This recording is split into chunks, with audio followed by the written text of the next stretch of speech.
కృపలో క్షేమము నీచితివి, కృపకు పాత్రులుగా చేసితివి.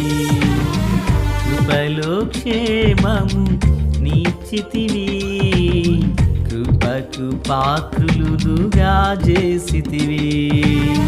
కృపను గూర్చి పాడెదనేను, కృపను గూర్చి పొగడెదనిన్ను. కృపను గూర్చి పాడెదనేను, కృపను గూర్చి పొగడెదనిన్ను.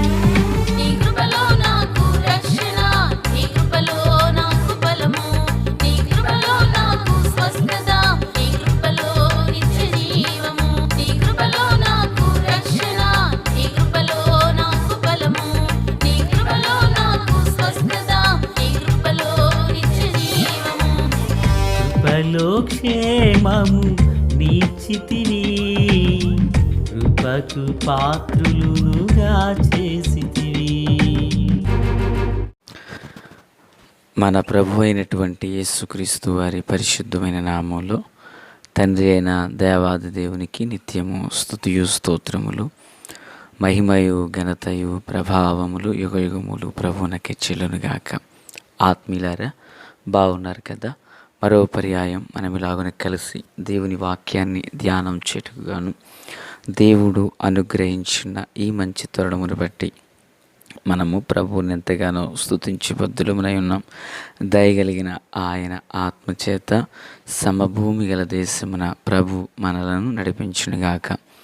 ఆమేన్. నీటి దిన వాక్య ధ్యానము కొరకై ఆదికాండము 29వ అధ్యాయము 1-2 వచనాలను జ్ఞాపకం చేసుకుందాం.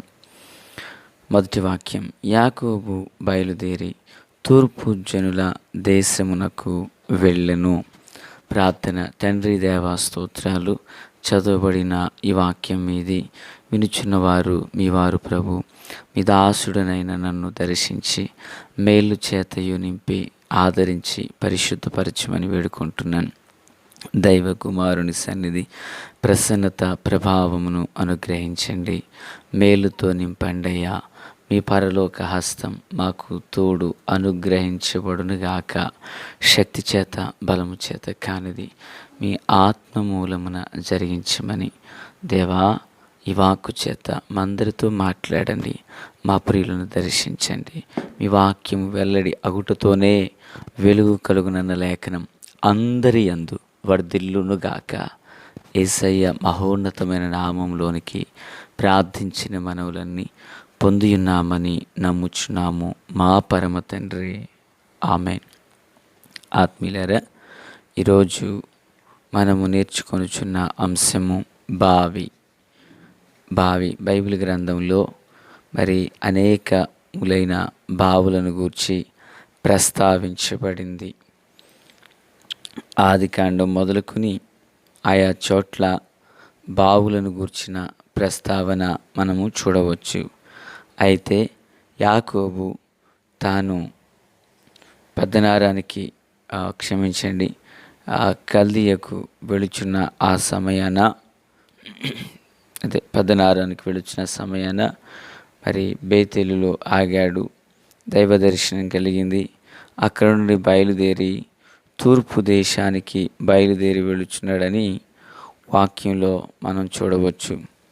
అయితే పిల్లరా, ఈ తూర్పు దేశము అనేది ఇది జీవము కలిగిన దేవుని పిల్లలైనటువంటి భక్తులకు, తూర్పు జనాలు కనానుకు ఈ సైన్యంగా ఉన్నటువంటి ప్రాంతం అని చరిత్రకారులు చెబుతూ వచ్చారు. అయితే విషయం ఏంటంటే, బైబిల్ గ్రంథంలో ఎన్నో సందర్భాలలో బావులను గూర్చిన విషయాలు మనం చూడవచ్చు. ఉదాహరణకు మరి ఇస్సాకు 26వ అధ్యాయంలో తన తండ్రి కాలాన త్రవ్వినటువంటి బావులను గూర్చిన ప్రస్తావనలు మనం చూడవచ్చు. వాటికి ఆ తండ్రి పెట్టినటువంటి పేర్లే పెట్టాడని మనం చూడవచ్చు.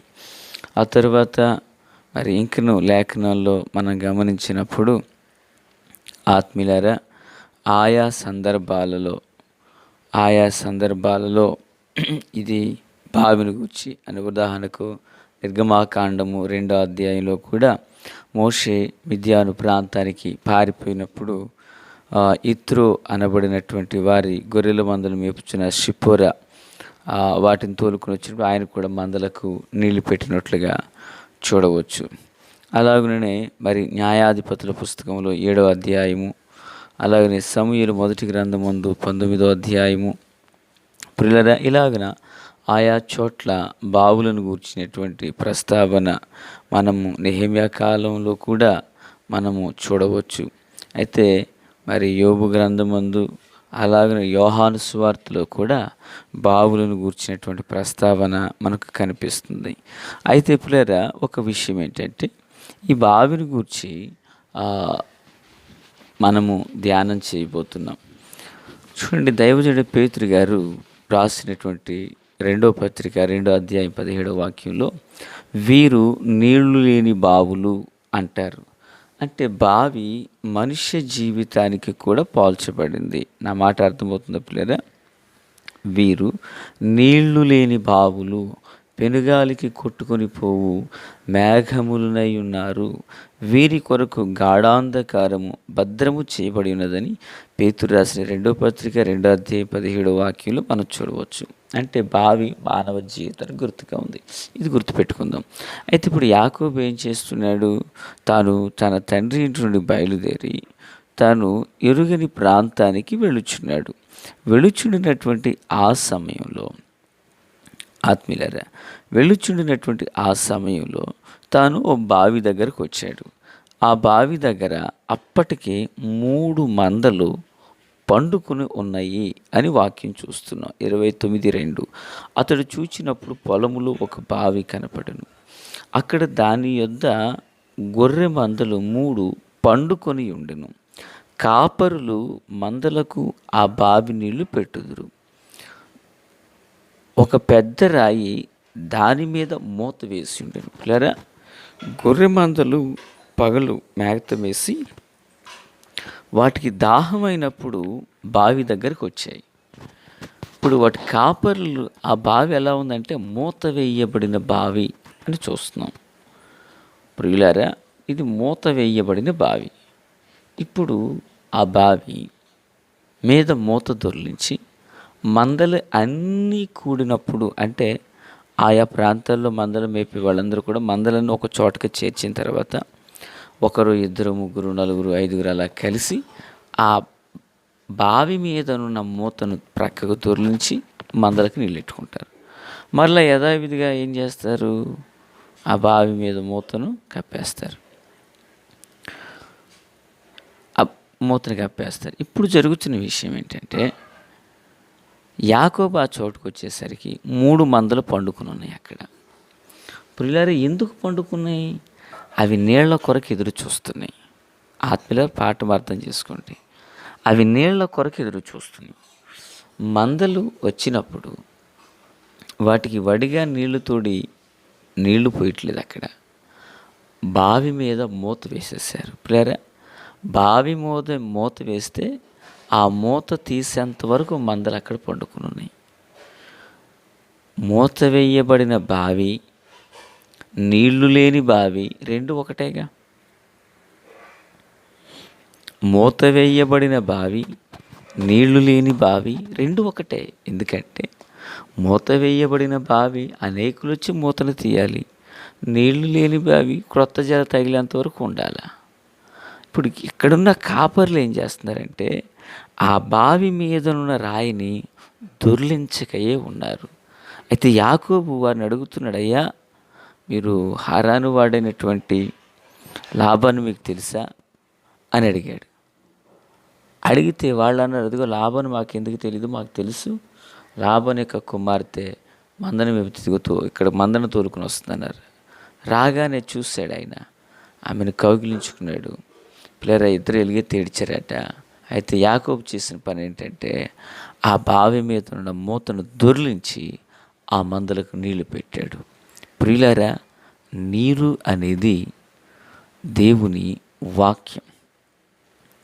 ఆ వాక్యము అనే కొరకు ఈరోజు మందలు, గొర్రెలు అనబడిన ప్రజలు ఎంతోమంది ఎదురు చూస్తున్నారు. నా పదజాలంలో మందలు, గొర్రెలు, ప్రజలు అన్నందుకు అంటే ప్రజలను గొర్రెలుగా పోల్చారని మీరు ఫీల్ అవ్వద్దు. ప్రియులారా, యేసుక్రీస్తు ప్రభులు వారు చెప్పారు, నేను గొర్రెలకు మంచి కాపరిని అని, యోహాను సువార్త 10వ అధ్యాయంలో. కనుక ప్రభు పోల్చి మాట్లాడారు కనుక ఆ వివరణ తప్పు కాదు అని మీరు భావించాలని ప్రభు పేరట మనవి చేస్తున్నాను. ఈరోజు గొర్రెల వలె ప్రజలు దేవుని జీవవాక్యం కొరకు ఎదురు చూస్తున్నారు. అయితే అనేక మంది ఏం చేశారంటే ఆ వాక్యం అనబడిన బావిలో నుండి జలాలు బయటికి రాకుండానట్లుగా దాన్ని మూసివేశారు. యాకోబు ఏం చేస్తున్నాడు ఇప్పుడు? ఆ మూతను తీసి ఆ ప్రాంతానికి వచ్చినటువంటి తన మామ మందకు నీళ్లు పెడుతున్నాడు. పిల్లారా, అద్భుతం ఏంటో తెలుసా? మందకు నీళ్లు పెట్టాడు, మంద ఆరోగ్యంగా ఉంది. అదే నీళ్లు పెట్టుట వలన ఆ తన కుమార్తె ఇంటికి వెళ్ళాక యాకోబును గురించి చెప్పింది. యాకోబు నాకు అక్కడ అవకాశం దొరికింది. ఆత్మీయులారా, క్రీస్తునందు నాకు అత్యంత సన్నిహితులారా, యాకోబు కొంతకాలం శ్రమపడిన మాట వాస్తవమే, కాదంటలేదు. అయితే అదే యాకోబు ఆ చోట అభివృద్ధి చెందాడు. దేవునికి స్తోత్రం. ఈ ఉదయకాల వేళ ఈ మాటలు వినిచిన నీ జీవితంలో నీ చుట్టూ గొర్రెలు అనబడినటువంటి గొర్రె మందల వలె ప్రజలు వాక్యమనే నీరు కోసం ఎదురు చూస్తున్నారు. నీవు బావిలో నుంచి తోడి ఇవ్వగలవా? జ్ఞానైన సొలొమోను, నా కుమారుడా, నీ హృదయములో నుండి జీవధారలు బయలుదేరును కనుక అన్నిటికంటే ముఖ్యంగా నీ హృదయమును భద్రంగా కాపాడుకో అని అంటుంది. వాని కడుపులో నుండి ఊరిడి బొగ్గ ప్రవహించునని ప్రభువారు చెప్పారు. అనగా నీళ్లు కలిగిన బావి నీవై ఉండాలి, నీళ్లు గల బావిని నేనై ఉండాలి. అనేక మందికి దప్పికను తీర్చేవారిగాను, అనేక మందికి జీవజలాన్ని అందించేవారిగాను మనం మారాలి. వాక్యం నా కొరకు, వాక్యం నీ కొరకు. యేసయ్యను చూచారా? సుకారని బావి దగ్గరకు వచ్చినప్పుడు ఆమెను ప్రశ్నించారు, ఈ నీళ్లు త్రాగినవాడు మరలా తప్పికొంటాడు, నేనిచ్చే నీళ్లు త్రాగవాడు మరెక్కనన్నిటికీ తప్పికొనడు అంటే ఆ నీళ్ళు ఏదో నాకు కావాలని అడిగింది ఆమె. ప్రియులారా, వింటున్నారా? ఇప్పుడున్నవారు అయితే నీ భర్తని తీసుకుంటే నాకు భర్త లేడా అంటది. ఇప్పుడున్నవారు 5 6వాడు నీ భర్త కాడని ఎప్పుడైతే చెప్పిందో ఆమె మార్పు నొందింది. యేసయ్య ఆమెకు జీవజలాన్ని ఇచ్చాడు. ఆ జీవజలం చేత తన బ్రతుకు మార్చబడింది, ఆ ప్రాంతాన్ని మార్చింది. ఈ ఉదయకాల వేళ ప్రియులారా, నీరు లేని బావిలో నీవు ఉంటావా? నీళ్లు గల బావిలో నీవు ఉంటావా? నిర్ణయం నీ చేతుల్లో ఉంది. కానీ ఒక మాట వాస్తవం, ఆ జీవజలమైనటువంటి ఆ శ్రేష్టమైన ఊటల కొరకు ఒక మంద బావి దగ్గర పడి ఉన్నట్లుగా, పండుకున్నట్లుగా ఎంతోమంది వాక్యం అనే నీరు కొరకు ఎదురు చూస్తున్నారు. నువ్వు దప్పిక తీర్చిన ఎడల దేవుని చిత్తాన్ని జరిగించిన వ్యక్తిగా ఉంటావు. ప్రార్థన. తండ్రి దేవా, స్తోత్రం.